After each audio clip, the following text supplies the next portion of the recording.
बिहार में हो क्या रहा है? बिहार की बेटियां क्या सुरक्षित नहीं है? बिहार की बेटियां अपने आप को क्यों सुरक्षित महसूस नहीं कर रही है? लगातार इस पर सवाल उठ रहे हैं और इस सवाल को लेकर प्रशासन और सरकार पर भी उंगली उठ रहा है, लेकिन इस पर बोलने वाला कोई नहीं है। क्यों नहीं लोग इस पर आवाज उठा रहे हैं? क्यों नहीं इस पर बातें चल रही है? लगातार एक के बाद एक देखा जाए तो बिहार में बेटियों के ऊपर अत्याचार हो रहे हैं, बेटियां मारी जा रही है, लेकिन कोई कुछ नहीं बोल रहा है। नमस्कार, मेरा नाम जयंत हो गया और आप HNN देख रहे हैं। बीते देर शाम जो पप्पू यादव की रिहा हो गए हैं जेल से, और रिहा होने के बाद ये सीधे पीड़ित परिवार से मिलते हैं। दरअसल उसके बीते दिन ही एक घटना हुई थी और इस घटना में एक पीड़ित बच्ची के परिवार से वो मिलने गए थे। वह बच्ची को ट्यूशन जो अपने कोचिंग के दौरान वह पढ़ने गई थी, कोचिंग के दौरान उसकी मृत्यु हो जाती है और यह मृत्यु भी आकस्मिक बना हुआ है कि यह हत्या है या आकस्मिक है या आत्महत्या है, इस पर भी सवाल उठ रहे हैं। इससे पहले की अगर बात करें तो इससे पहले भी एक नीट का मामला बिहार में तेजी से वायरल हुआ था और इसे लेकर ही जो पप्पू यादव की गिरफ्तारी कही जा रही थी, लेकिन जो पप्पू यादव की गिरफ्तारी हुई थी वो 31 साल पुराने मामले को लेकर हुई थी। लेकिन लोग जो है वो इस पर बार बार कह रहे थे कि जिस तरह पप्पू यादव नीट का मामला उजागर कर रहे थे, उस पर आवाज उठा रहे थे, तो कहीं ना कहीं इससे जोड़कर ही देखा जा रहा है कि यही कारण है जो सरकार और प्रशासन उन्हें गिरफ्तार करती है और उन्हें जेल भेजती है। लेकिन अब अदालत के तरफ से उन्हें जमानत मिल गई है और जमानत मिलने के बाद वो कल देर शाम रिहा हुए हैं और रिहा होने के बाद वो सीधे परिवार से मिलने गए हैं और पीड़ित परिवार जो है उनसे अपनी पीड़ा बताते हुए नजर आ रहे हैं। जिस तरह एक बच्ची का जो कोचिंग संस्थान में वो पढ़ने जाती है और इस कोचिंग संस्थान के बिल्डिंग से गिर जाती है और इसके दौरान उसकी मृत्यु हो जाती है। उसी कोचिंग में, उसी में फंडामेंटल कोचिंग है सर। पहले मोती चौक था सर, पहले मोती चौक था। वो मास्टर साहब बहुत दिन से आ रहा था। ठीक है, मास्टर साहब हमको गांव के लड़कन को बहुत को शिक्षित किए, बहुत को रास्ता धरा है। विश्वासी मास्टर है। वो है 1 तारीख से यहाँ 1 जनवरी से ओपन किए थे कोचिंग, माने मोती चौक से बंद करके यहाँ चला। उसी में बच्चे हमारा पढ़ने जाता था। यहाँ से 8 बजे के 5 मिनट पहले निकला हुआ, 15 मिनट 10 मिनट बाकी था तो यहाँ से निकला। यहाँ से नकटी भवानी पैदल गया, नकटी भवानी जहाँ मोड़ किए मंदिर, वहाँ से टेम्पू धर के जाके वहाँ सुमित्रा अपार्टमेंट है, उसी में कोचिंग चलता था। उसी में हमारा लड़की गया है पढ़ने। यही टेम्पू से गेट से उतरा है, गार्ड देखा है, बच्ची उतरा है, हंसते गया, कोई बात हंसते गया, गार्ड भी देख रहा है सर। उसके बाद में हमको बच्ची गया है, उसके बाद में बच्ची हमारा सोचा होगा ऊपर कोचिंग है, एक फ्लावर पर कोचिंग है सर। बच्ची हमको गया है, एक लड़का वहां से दौड़ा है, गार्ड देखा है, मैंने उसी में काम करता है, कार्बेटर के काम करता है। आप क्या करते हैं? हम सर कमा खा के मजदूरी करके सर बाल बच्चा खेती किसानी मजदूरी करते हैं, खेती किसानी करते हैं और क्या करते हैं सर? मजदूरी करते हैं। हाँ, खेती है, खेती अपना थोड़े है सर, मंडी बटैया लेके कमा खा रहे हैं, बाल बच्चा को पढ़ा रहे हैं, पहना रहे हैं, उड़ा रहे हैं, चोरी चमारी नहीं करते, सब बाल बच्चा को मजदूरी। आपको क्या लग रहा है कि बेटी की हत्या की गई? हाँ, बेटी के हमको हत्या की गई, बहुत दुष्कर्म से उसको मारा है सर। मतलब जब बच्ची गई ऊपर, हाँ, तो 2 लड़के उसके पीछे भाग? नहीं, एक लड़का अंदर था सर। ठीक है, पीछे से वीडियो कैमरा देखेगा सर, वीडियो कैमरा होगा तो देख लीजिएगा सर। हम नहीं नहीं सर, सब दिखा दिया जेल में जाएगा। थे तो हम नहीं थे। हाँ, सब दिखा देंगे सर। उसके बाद में लड़की जब ही एंट्री किया है, गार्ड देखा है जाते हुए। ठीक है, उसके बाद जब ही नीचे कंपाउंड में हला है लड़की, पीछे से उस लड़का दौड़ के गया है। ठीक है। लड़का दौड़ के गया है, कोई एक फ्लावर चौताल पर चढ़ के और दूसरा चौताल जो फ्लावर पर चढ़ना है उसी जगह मेरा लड़की को धर दिया है। कोचिंग में जाने नहीं दिया, कोचिंग में जैसा यार पड़ता है, ठीक है। समझे। धर लिया। और उसी तरह से लड़की धर लिया है, लड़की के हमको और धर के ले चल गया। 7 तल्ला मंजिला है। अच्छा। उसको मुंह जात के बजरी सब गर्दन चताल था सर, इसमें पेचकस खोवा हुआ है, माने कोई चीज से तेज हथियार से खोवा हुआ है, सब घिसेट के ले गया है, सब कमर छिड़ायल है। हाँ, गोर का चप्पल रगड़ाया हुआ है। उसके बाद सर, उसके बाद प्रशासन ऊपर चढ़ा हुआ था सर, प्रशासन के लेके सब कुछ चढ़ा हुआ था सर। उस लड़का नहीं देखा कि माने पाप उस लड़का को गुहार होगा, उस नहीं देखा कि माने ऊपर प्रशासन चढ़ा हुआ। वीडियो कैमरा में जो लड़का का फ्लेक्स आया हुआ है वही लड़का दोनों माने उसमें एंट्री करा तो देखा कि ऊपर हम लोग सब 7 तल्ला पर, प्रशासन जितना था सब 7 तल्ला पर चढ़ा हुआ था। तो ऊपर से उतरने में तो टाइम लगेगा करेगा सर। उसके बाद में वो लड़का धरा गया चौताल पर, चौताल पर धरा गया। तब प्रशासन नहीं धरा, हम लोग वीडियो में जो देखे फेस मिलाए, कोई फेस मिलाएगा वीडियो में तो देखेगा ना हमको। लड़का पकड़ा गया। हाँ, लड़का पकड़ है दोनों। हाँ, दोनों ने 3 लड़का है, 1 ठो गार्ड है, चारों फुलवाड़ी थाना में। ये दोनों लड़का क्यों ऐसा किया? मतलब कि आपको क्या लग रहा है कि उसको बलात्कार करने की नियत से? हाँ, बलात्कार करने के माने दुष्कर्म करने के बलात्कार किया या नहीं हुआ? ये तो हम नहीं बता सकते हैं सर, ये तो हम नहीं बता सकते हैं।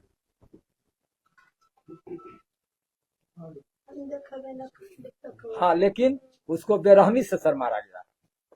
उसके बाद 7 तल्ला के ऊपर से डिगा है। जब देखा है कि बेहोश हो जाए चाहे मर जाए तो अपना लात पचाने के लिए कि इससे हल्ला हो जाएगा कि छत पर से का कोई डर नहीं रह गया, इकबाल नहीं रह गया, पुलिस का कोई डर नहीं रह गया। नहीं सर,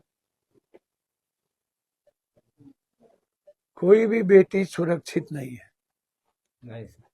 मुझे दुख है कि परसों तक एसआईटी पटना पुलिस नीट छात्रा के चाचा और उसके परिवार को तंग किया है, और एक भी गृह मंत्री, सांसद इतने उस परिवार को तंग कर रहे थे जबकि सब कुछ सामने है।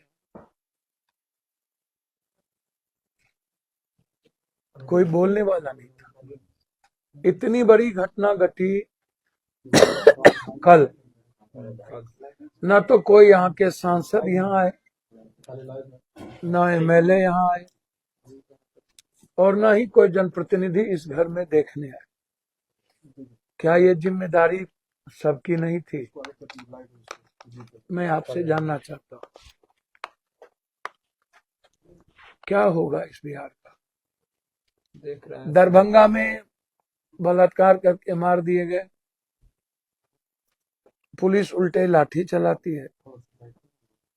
कोई एक केस का नाम बताइए जिसमें न्याय मिला हो आज तक। सीबीआई एक इंक्वायरी कर रही है मुजफ्फरपुर के केस की। हाईकोर्ट के माननीय न्यायाधीश महोदय मेघ कुमार झा जी ने रिपोर्ट मांगा, आज तक रिपोर्ट नहीं मिली। तो मैं जानना चाहूंगा कब तक मेरी बच्ची इन दरिंदों के शिकार होते रहे। मुझे तो अब डर लगता है कि मैं कहीं जाऊं कि ना जाऊं, निकलूंगा कोई मरवा दे। अभी जस्ट न्यायाधीश महोदय के न्याय के बाद मैं सबसे पहले मुझे लगा कि मुझे अपनी बेटी की न्याय के लिए मुझे जाना चाहिए। यहाँ के बाद चूंकि मैं बीमार हूँ, घर जाऊंगा। कल सुबह सबसे पहले स्पीकर महोदय से मिलने जाऊंगा और डॉक्टर को दिखाने। इस बच्ची के न्याय के लिए मैं कुछ भी करूंगा। दूध का दूध, पानी का पानी, एसपीडी ट्रायल हो, और इस परिवार के परवरिश के लिए, ताकि इस परिवार के बच्चे, हमारे जो छोटे बच्चे अब हैं, वो आगे बढ़े, जो भी जिम्मेदारी इस परिवार की होगी पप्पू यादव की तरफ से इस परिवार की जिम्मेदारी लेंगे। इसीलिए मैं सरकार से, खास तौर पर बहुत ताकतवर उप मुख्यमंत्री जी से, जो कुर्सी के सहारे अपने को ताकतवर समझते हैं, वक्त सबका आता है, नियति किसी को नहीं छोड़ता। मैं उनसे आग्रह करूंगा, यदि आप बोले कम और किसी जाति सूचक को गाली कम दें, और ईश्वर ने जो और बीजेपी ने जो आपको जिम्मेदारी दिया है कि बलात्कारियों से हमारी बेटी को दरिंदों से बचाने की, व्यवसायियों को बचाने की, अपराधी माफिया जाति विशेष नहीं होती है, किसी भी जात का अपराधी माफिया हो, खत्म करिए, मिटा दीजिए।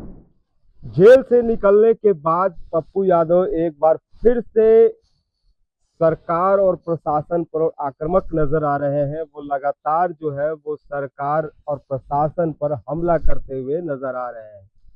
अपनी जिस तरह उन्होंने बातें कही है कि हम अब चुप नहीं बैठेंगे, जो बिहार की बच्चियों पर लगातार अत्याचार हो रहे हैं, कई घटनाएं देखने को मिल रही है और इसके पीछे अब वो अपनी आवाज को और बुलंद करते हुए नजर आएंगे और जो सबूत की बात है वो तमाम सबूतों को इकट्ठा करेंगे और अदालत तक पहुंचाएंगे।